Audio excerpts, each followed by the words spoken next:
Bonjour, bonjour, chers frères et sœurs dans les quartiers célestes. Nous sommes là pour vous expliquer, pour vous donner l'avant-goût de la prédication du dimanche 28. Nous sommes là pour la préméditation du dimanche 28. Donc, le dimanche 28, notre thème sera, alors, le thème nous dira, sommes-nous tous privés de la gloire de Dieu? C'est ce qui est notre thème de la semaine, ça. C'est ce qui est le thème de la semaine. Sommes-nous tous privés de la gloire de Dieu? Et nous avions deux lectures. La première lecture est tirée dans le livre du 1er Samuel 16, 4 à 13. Et la seconde lecture, c'est Romains 8, 12 à 17. Donc, comme je disais, le thème, on nous demande, sommes-nous tous privés de la gloire de Dieu? C'est une phrase interrogative. Alors, si on nous dit sommes-nous, ça c'est une préoccupation, on nous interpelle, c'est une interrogation. Si nous tous, c'est l'ensemble des chrétiens, on nous parle à nous tous, l'ensemble des chrétiens. Si nous sommes tous privés, si tu es privé de quelque chose, empêché de jouir d'un bien. Si nous sommes tous empêchés de jouir de la gloire de Dieu, donc, comme vous le savez, la gloire de Dieu, c'est quoi? C'est les qualités de la présence de Dieu. C'est bien qui manifeste à l'homme la bonté divine. C'est ça, la gloire de Dieu. Donc, je peux reformuler cette phrase, ce terme pour dire, ceux qui craignent l'Éternel ont toujours son soutien. Ou bien, je peux encore dire, est-ce que ceux qui craignent l'Éternel sont-ils empêchés de jouir de la bonté divine? C'est autre forme du thème ça. Et je pourrais vous dire que dans la première test, le premier test, la première lecture est 1 Samuel 16, 4 à 13 et la seconde lecture est Romains 8, 12 à 17. Nous allons rester dans la première lecture pour vous expliquer que, vous savez, le roi Saül a failli à sa mission de la reine et Dieu a enlevé la gloire sur le roi Saül. Donc, on a procédé en quelque sorte comme élection. Dieu a voulu faire une élection dans l'Israël en ce temps parce que Saül a failli à sa mission et la gloire de Dieu n'étant plus en lui. Maintenant, Dieu a vu dans la maison d'Isaïe que Isaïe a des enfants. Et ces enfants pourront régner, pourront prendre le relais. Du coup, Dieu envoya le prophète Samuel pour oindre l'un des fils de Ésaïe, le prophète Ésaïe.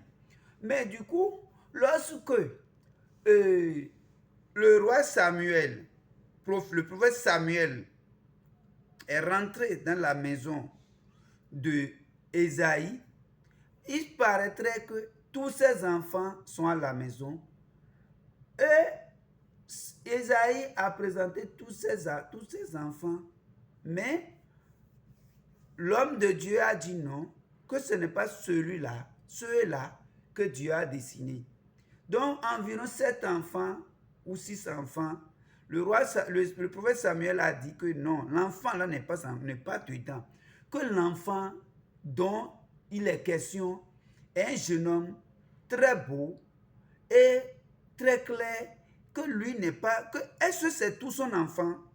Et Isaïe a dit non, qu'il y a le plus petit, il y a le plus Benjamin, qu'il doit être, il doit être là en train de prêtre les animaux. Donc il a envoyé, il a amené les bêtes à la pâturage. Donc, c'est comme ça, le prophète Samuel a dit, si en est ainsi, que j'aille là où se trouve le jeune homme pour le ramener. Donc, Isaïe pouvait dire à l'un de ses fils de le ramener, mais le prophète Samuel a dit non, que j'y vais pour voir l'enfant. En même temps, le prophète Samuel est allé vers la brousse, là où se trouvent les animaux avec David. C'était David, le fils d'Isaïe.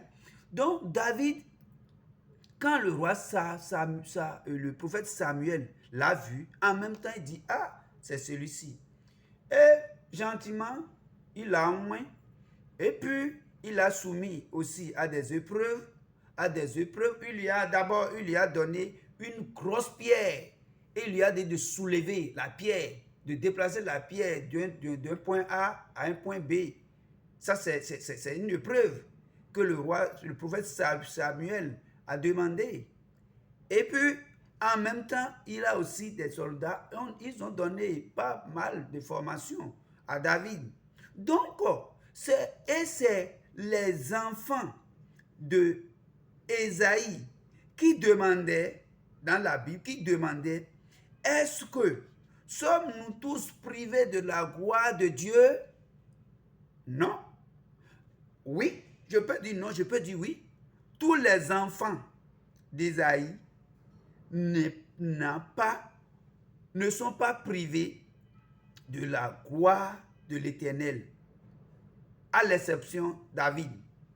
David, lui, il a eu la gloire de l'Éternel. Hormis David, tous les enfants d'Isaïe sont privés de la gloire de l'Éternel. Mais David l'a eu. Pourquoi? Parce que David, lui, il craint l'Éternel. Il a la crainte de Dieu. C'est ce qui lui a permis à avoir cette grâce, cette gloire de Dieu. Donc, je peux dire, pour avoir la gloire de l'Éternel, pour ne pas être privé de la gloire de l'Éternel, il nous faut 2 points.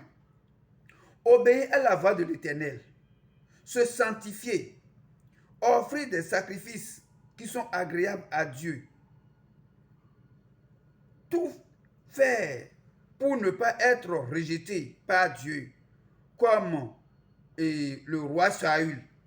Ça, c'est très important. Il faut tout faire pour ne pas être rejeté par Dieu, comme le roi Saül. Si nous lisons 1 Samuel 15, 11 à 25, avoir l'humilité, pour ne pas être rejeté, c'est ça. Mais pour avoir l'humilité, l'attachement à Dieu, les passions et les beautés morales qui fait plaisir à Dieu, alors il faut avoir la crainte de Dieu.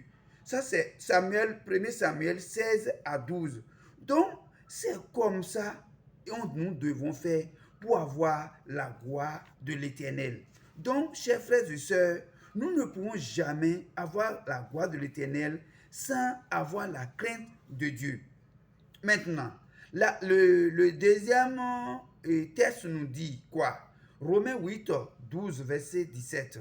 Ça, il nous dit, Paul est en train de nous montrer que nous ne sommes point redevables à la chair. Pour vivre selon la chair, si nous vivons selon la chair, nous mourrons. Mais si par l'esprit nous faisons mourir les actions du corps, nous vivrons et nous serons fils de Dieu. Plutôt qu'un esprit de servitude, Dieu nous donnera un esprit d'adoption qui rend témoignage que nous sommes fils de Dieu, héritage de Dieu et co-héritiers de Christ. Nous devons souffrir avec lui afin d'être glorifiés avec lui. Donc nous ne devrons pas être, nous sommes vraiment dans le monde, mais nous ne sommes pas du monde. Nous sommes dans le monde, certes, mais nous ne sommes pas nous ne sommes pas de monde. Parce que si tu sèmes la chair, tu récolteras la chair. Nous devons semer de l'esprit afin de récolter l'esprit.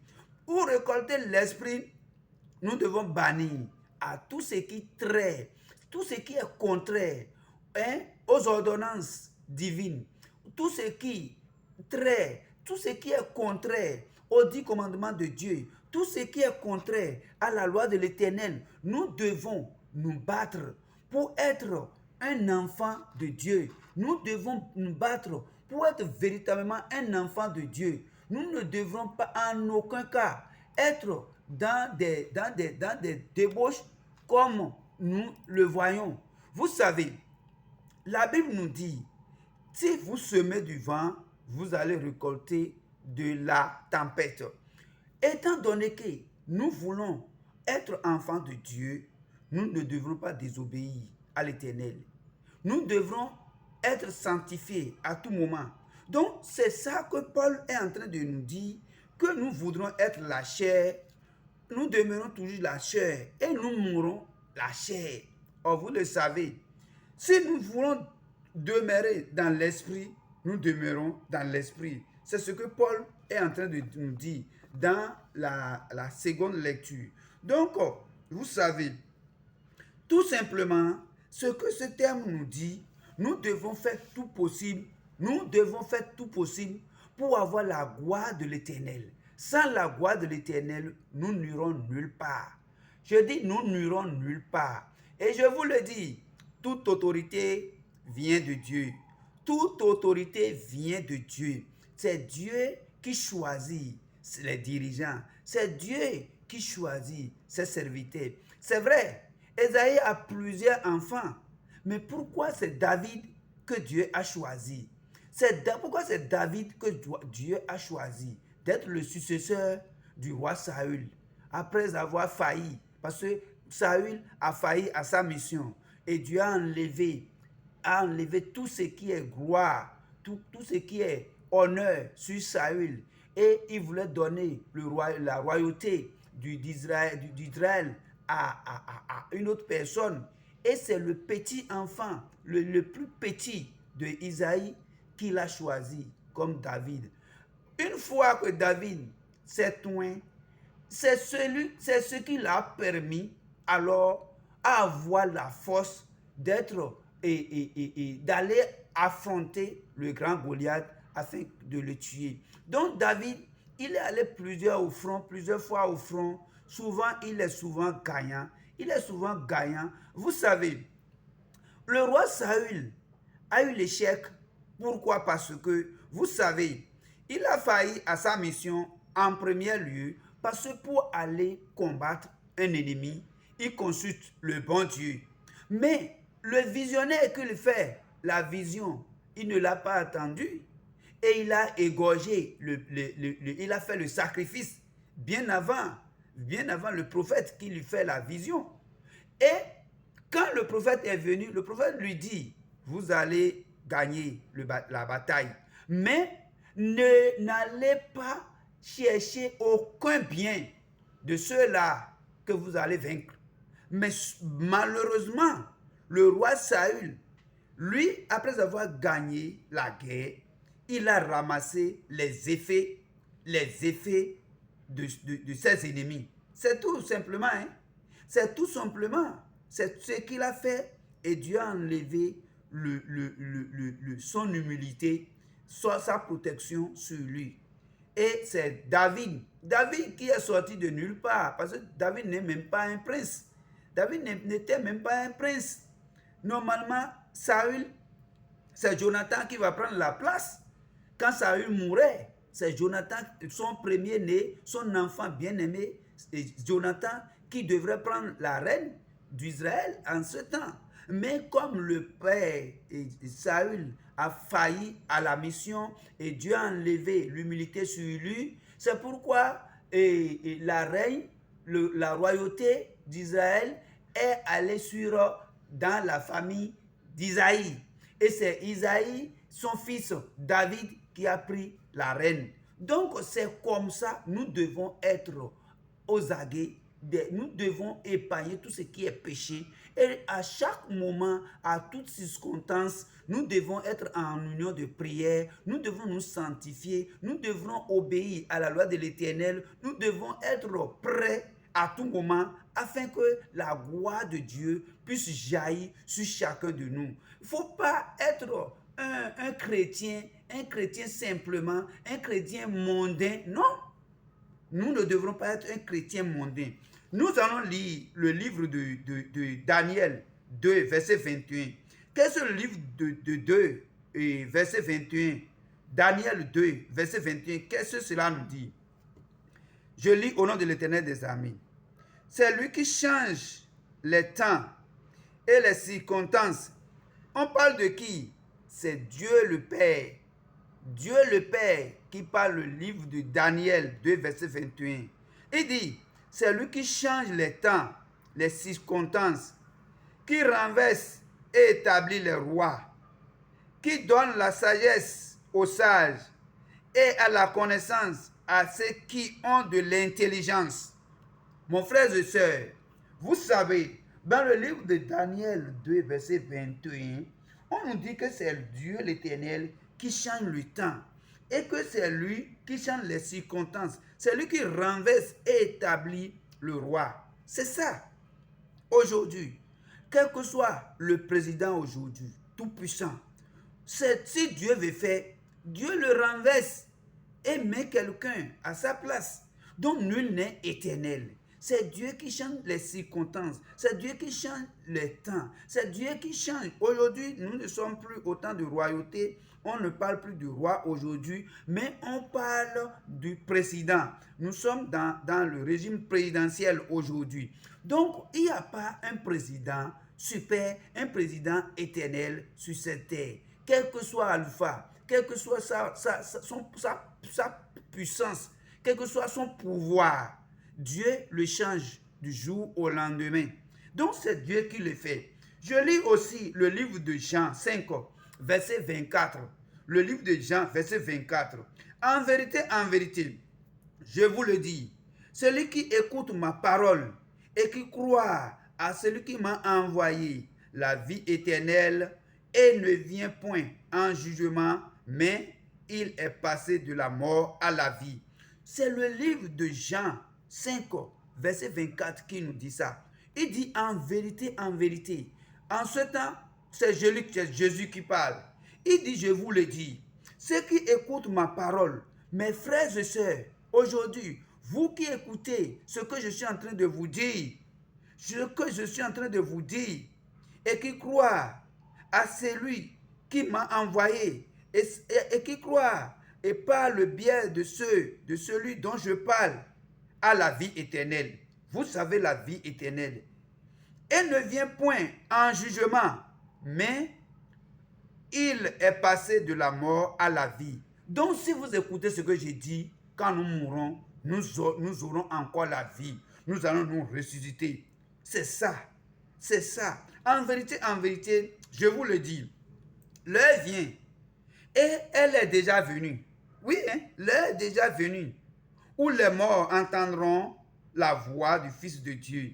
Et ceux qui l'auront entendu vivront. Car comme le Père a la vie en lui-même, ainsi il donne au Fils d'avoir la vie en lui-même. Et il lui est donné le pouvoir de juger, parce qu'il est Fils de l'homme. Mon frère, ma soeur, je ne vais plus aller loin que ça, juste pour vous donner les béabas du test. C'est juste pour vous donner les béabas du test. Et nous ne devrons pas aller sans un peu lire la lecture du jour, Donc je lis au nom de l'Éternel des armées, le 1 Samuel 16, verset 4. Je lis le 1 Samuel, verset 4. 1 Samuel 16, 4. Au nom de l'Éternel des armées, je lis. Samuel fit ce que l'Éternel avait dit. Et il allait à Bethléem. Les anciens du ville accoururent effrayés au-dessus de lui et dirent, ton arrivée annonce-t-elle quelque chose heureux? Il répondit, oui. je viens pour offrir un sacrifice à l'Éternel. Sanctifiez-vous et venez avec moi au sacrifice. » Il fit aussi sanctifier Isaïe et ses fils, et il les invita au sacrifice.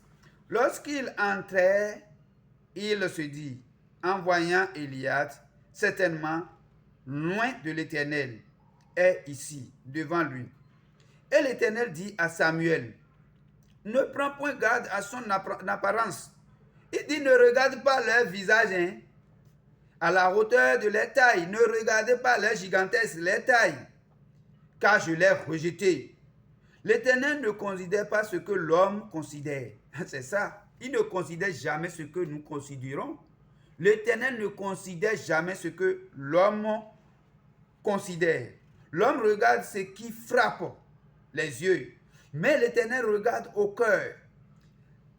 Isaïe appela Abinadab et le fils passer devant Samuel. Et Samuel dit, l'Éternel n'a pas non plus choisi celui-ci. Isaïe fit passer Shammar. Et Samuel dit, l'Éternel n'a pas non plus choisi celui-ci. Isaïe fit passer 7 filles devant Samuel, le prophète Samuel, qui doit oindre le futur roi. Et Samuel dit à Isaïe, l'Éternel n'a choisi d'eux. L'Éternel n'a choisi aucun d'eux. Puis Samuel dit à Isaïe, sont ceux-là tous les fils, tous tes fils? C'est Samuel qui demande ça. Il demande, sont ceux-là tous tes fils? Et il répondit, il reste encore le plus jeune. C'est qui? Le plus jeune, c'est David. Alléluia. Mais il fit prêtre les brebis. Alors, David, lui, il fait prêtre les brebis. Donc, il est dans la brousse en train de donner à manger aux brebis. Il reste encore le plus jeune, mais il fait prêtre les brebis. Alors Samuel dit à Isaïe, envoie-le chercher, car nous ne nous placerons pas avant qu'il ne soit venu ici. Isaïe l'envoya chercher. Or, il était blond, avec de beaux yeux et une belle figure. L'Éternel dit à Samuel, lève-toi, oins-le. Alléluia. Il en fera pour chacun de nous. Alléluia. Je prophétise, je prends l'autorité, je mets mon pied sur le pied de Jésus-Christ. J'ai dit que l'Éternel nous choisit, qu'il nous oint ce matin, afin que nous puissions avoir la victoire sur nos ennemis. Que l'Éternel nous oint, afin que nous puissions avoir la gloire de l'Éternel, au nom de l'Éternel des armées. Et il dit, car c'est lui. L'Éternel dit à Samuel que c'est lui. Oins-le. Il en fera pour chacun de nous. Il va te oindre au nom de Jésus. Il va te oindre au nom de Jésus-Christ. Il va te oindre au nom de Jésus-Christ de Nazareth. Et qu'est-ce qui s'était passé? Samuel prit la corne d'huile et oignit au milieu de ses frères. Alléluia. Il en fera pour chacun de nous. L'Éternel va nous oindre devant tous nos frères, devant tous nos ennemis. Et nous aurons l'élévation, la gloire, la victoire sur tous nos ennemis. L'Esprit de Dieu saisit David à partir de ce jour. Et je prophétise au nom de l'Éternel, nous serons tous oints au nom de l'Éternel. Si tu crois, dis Amen. Si tu crois, l'Éternel dit Amen. L'Éternel va nous oindre afin que l'Éternel, l'Esprit de Dieu va nous saisir comme il a saisi David. Et il va nous donner la sagesse, parce que c'est dans la maison de David s'est trouvé le plus jeune encore, et Samuel, qui a la sagesse plus que tout le monde dans ce monde. Qui aurait la sagesse de Salomon jusqu'à ce jour? Personne. Il fera pour toi. Il fera pour toi. Et ta génération, tes futurs enfants seront des générations futures qui seront des têtes et non la queue du demain. Au nom de l'Éternel des armées, nous allons prier. Que cela nous soit ainsi. Crois à l'Éternel, sanctifie-toi, fais les œuvres de l'Éternel, sois ombre et essaye d'être un enfant de Dieu. Obéis à la loi de l'Éternel afin que la gloire de l'Éternel puisse jaillir sur toi et sur tes progénitures. Au nom de l'Éternel des armées, mes frères et sœurs, nous n'allons pas aller plus que ça. Que Dieu vous bénisse. Amen.